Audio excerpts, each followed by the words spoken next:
ஆ நேற்று நேற்று தென்கிழக்கு வங்கக்கடல் பகுதியில் நிலை கொண்டிருந்த ஆழ்ந்த காற்றழுத்த தாழ்வு பகுதி இன்று காலை காற்றழுத்த தாழ்வு மண்டலமாக டிப்ரெஷனாக வலுப்பெற்றுள்ளது. இன்று காலை நிலவரப்படி இது நாகப்பட்டினத்திற்கு தென்கிழக்கே சுமார் 880 கிலோமீட்டர் தொலைவில் நிலை கொண்டுள்ளது. இது தொடர்ந்து அடுத்து வரும் 24 மணி நேரத்தில் ஆழ்ந்த காற்றழுத்த தாழ்வு மண்டலமாக டீப் டிப்ரெஷனாக வலுப்பெறக்கூடும். வலுப்பெற்று இலங்கை மற்றும் தமிழக கடற்கரையை நோக்கி நகரக்கூடும். இதன் காரணமாக அடுத்து வரும் 4 தினங்களுக்கு வட தமிழக கடலோர மாவட்டங்களில் கனமழை பெய்யக்கூடும். அடுத்து வரும் 24 மணி நேரத்தை பொறுத்தவரையில் டெல்டா மாவட்டங்களில் மற்றும் ராமநாதபுரத்தில் ஓரிரு இடங்களில் கன முதல் மிக கனமழையும், கடலூர், மயிலாடுதுறை, அரியலூர் மற்றும் சிவகங்கை மாவட்டங்களில் ஓரிரு இடங்களில் கனமழையும் பெய்யக்கூடும். 26 மயிலாடுதுறை, காரைக்கால், திருவாரூர், நாகப்பட்டினம் மாவட்டங்களில் மிக கன முதல் அதிகன மழைக்கும், விழுப்புரம், புதுச்சேரி, கடலூர், அரியலூர், தஞ்சாவூர், புதுக்கோட்டை, சிவகங்கை மாவட்டங்களில் ஓரிரு இடங்களில் கன முதல் மிக கனமழையும் பெய்யக்கூடும். 27ஆம் தேதி கடலூர், மயிலாடுதுறை, புதுவை ஆகிய மாவட்டங்களில் ஓரிரு இடங்களில் அதிகன மழைக்கும், டெல்டா மாவட்டங்கள் மற்றும் அரியலூர், விழுப்புரம் மாவட்டங்களில் ஓரிரு இடங்களில் கன முதல் மிக கனமழையும் வாய்ப்பு உண்டு. 28ஆம் தேதி காஞ்சிபுரம், விழுப்புரம் மாவட்டங்களில் ஓரிரு இடங்களில் கன முதல் மிக கனமழையும், கடலூர், கள்ளக்குறிச்சி, திருவண்ணாமலை, ராணிப்பேட்டை, திருவள்ளூர், சென்னை ஆகிய மாவட்டங்களில் ஓரிரு இடங்களில் கனமழையும் பெய்யக்கூடும். 29ஆம் தேதி சென்னை, திருவள்ளூர், காஞ்சிபுரம், செங்கல்பட்டு மாவட்டங்களில் ஓரிரு இடங்களில் கனமழைக்கான வாய்ப்பு உள்ளது. மீனவர்களுக்கான எச்சரிக்கை பொறுத்தவரையில் மீனவர்கள் மன்னார் வளைகுடா, குமரிக்கடல், தமிழக கடற்கரை பகுதிகள், மத்திய மேற்கு வங்கக்கடல் மற்றும் தெற்கு வங்கக்கடல் பகுதிகளுக்கு அடுத்து வரும் 5 தினங்களுக்கு செல்ல வேண்டாம் என்று அறிவுறுத்தப்படுகிறார்கள். ஆழ்கடலில் இருக்கின்ற மீனவர்கள் கரைக்கு திரும்புமாறு அறிவுறுத்தப்படுகிறார்கள்.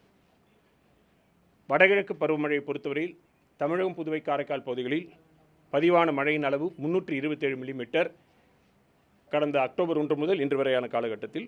இந்த காலகட்டத்தின் இயல்பளவு 331 மில்லிமீட்டர் இயல்பை ஒட்டி பதிவாகியுள்ளது.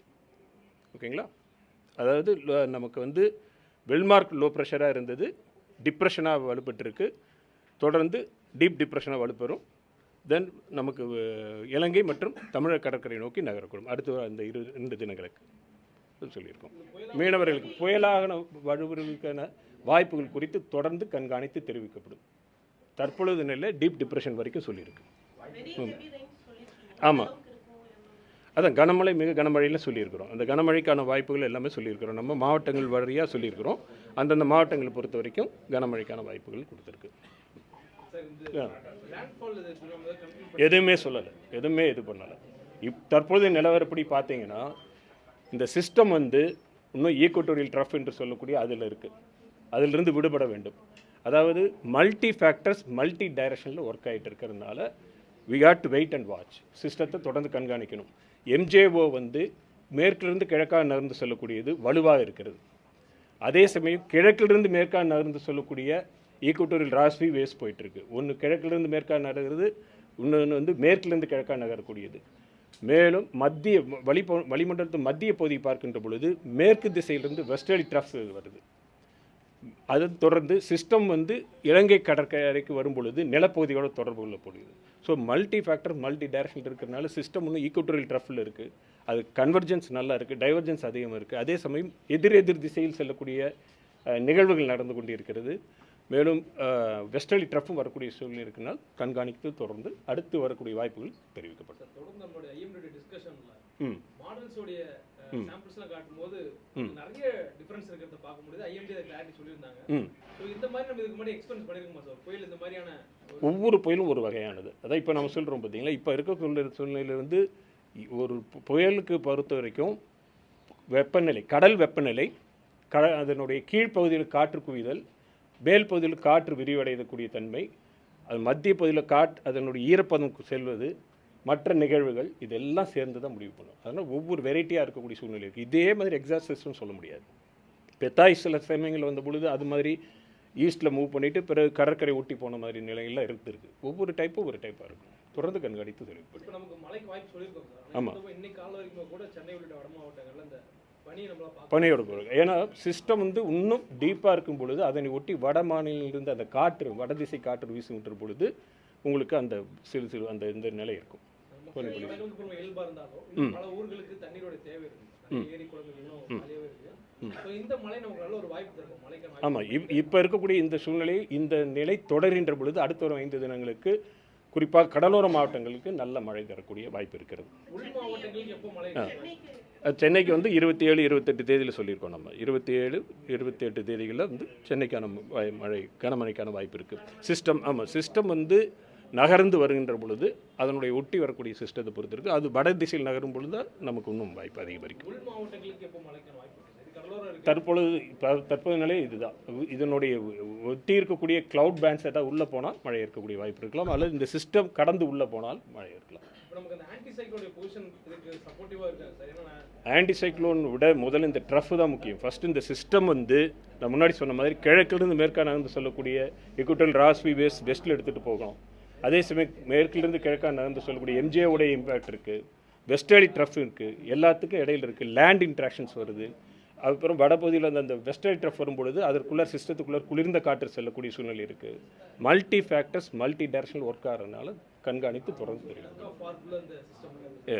ஆமாம், விண்டு ஸ்பீடு நம்ம கொடுத்த மாதிரி இப்போ நம்ம கடல் பகுதியை பொறுத்த வரைக்கும் தான் இது பண்ணிகிட்டு இருக்கோம். கடல் பகுதியில் வந்து சில பகுதியில் 55 45 கிலோமீட்டர், சில இதில் குறிப்பாக அந்த ஆழ்ந்த காற்றழுத்த தாழ்வு பகுதியை, இது காற்றழுத்த தாழ்வு மண்டலமாக டீப் டிப்ரெஷனை வலுப்படும் பொழுது சமயங்களில் வந்து 55 65 கிலோமீட்டர் வேகத்தில் கடல் பகுதிக்குள்ளார, நிலப்பகுதியில் கடல் பகுதிக்குள்ளார.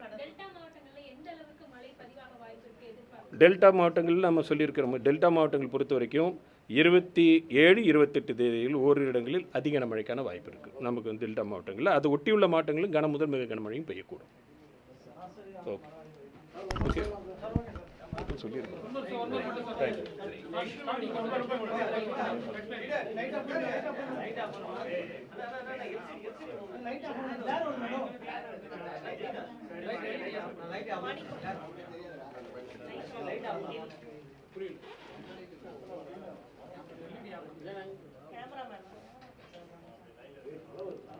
நேற்று தென்கிழக்கு வங்கக்கடல் பகுதியில் நிலை கொண்டிருந்த ஆழ்ந்த காற்றழுத்த தாழ்வு பகுதி இன்று காலை காற்றழுத்த தாழ்வு மண்டலமாக டிப்ரெஷனாக வலுப்பெற்றிருக்கு.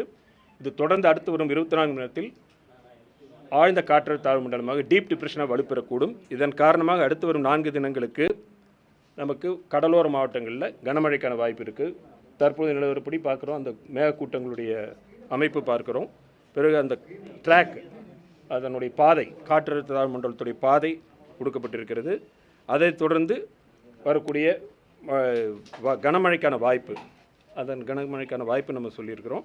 இது அடுத்து வரும் 24 மணி நேரத்தில் டெல்டா மாவட்டங்களுக்குரியது. அதன் பிறகு வரக்கூடிய 26ஆம் தேதி மற்றும் 27 பெரும்பாலும் பார்த்திங்கன்னா கடலோர மாவட்டங்களில் மழை இருக்கக்கூடிய சூழ்நிலை பார்க்குறோம். பிறகு மீனவர்களுக்கான எச்சரிக்கையை பார்க்கும் பொழுது குமரிக்கடல், மன்னார் வளைகுடா, தமிழக கடலோர பகுதிகள், தெற்கு வங்கக்கடல் மற்றும் மத்திய மேற்கு வங்கக்கடல் பகுதியில் பலத்த காற்று வீசும் என்பதால் மீனவர்கள் இந்த பகுதிகளுக்கு அடுத்து வரும் 5 தினங்கள் செல்ல வேண்டாம் என்று அறிவுறுத்தப்படுகிறார்கள். மேலும் ஆழ்கடலில் இருக்கின்ற மீனவர்கள் கரைக்கு திரும்புமாறு அறிவுறுத்தப்படுகிறார்கள். வடகிழக்கு பருவமழை கடந்த 1 முதல் இன்று வரையான காலகட்டத்தில் 327 மில்லிமீட்டர் பதிவாயிருக்கு. இதில் 331 மில்லிமீட்டர் இயல்பளவு, இயல்பை ஒட்டி இருக்கும். இதில் நம்ம சொன்ன மாதிரி, முன்னாடி சொன்ன மாதிரி இதுதான் வெஸ்டர்லி ட்ரஃப் சொல்கிறோம் இல்லையா, மேற்கில் இந்த கிழக்கா நகர்ந்து சொல்லக்கூடிய வெஸ்டர்லி ட்ரஃப் வந்து சிஸ்டத்தில் வரக்கூடிய வாய்ப்பு இருக்குது. அதே சமயம் எம்ஜேஓ வந்து 2ஆம் நிலை 3ஆம் நிலையில் நமக்கு அந்த இது இருக்குது, ஸ்ட்ராங்கான ஆம்ப்ளிடியூட் இருக்குது. 2ஆம் நிலை 3ஆம் நிலையில் பார்க்குறோம்.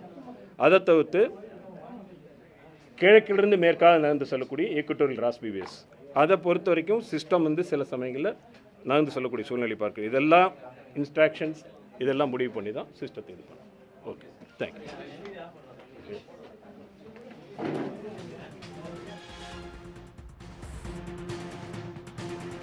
வானிலை ஆய்வு மையத்தின் தென்மண்டல தலைவர் பாலச்சந்திரன் செய்தியாளர்களை சந்தித்தார். அப்போது வரும் 28ஆம் தேதி அதி கனமழைக்கு வாய்ப்பு இருப்பதன் காரணமாக 3 மாவட்டங்களுக்கு ரெட் அலர்ட் எச்சரிக்கை விடுத்துள்ளார்.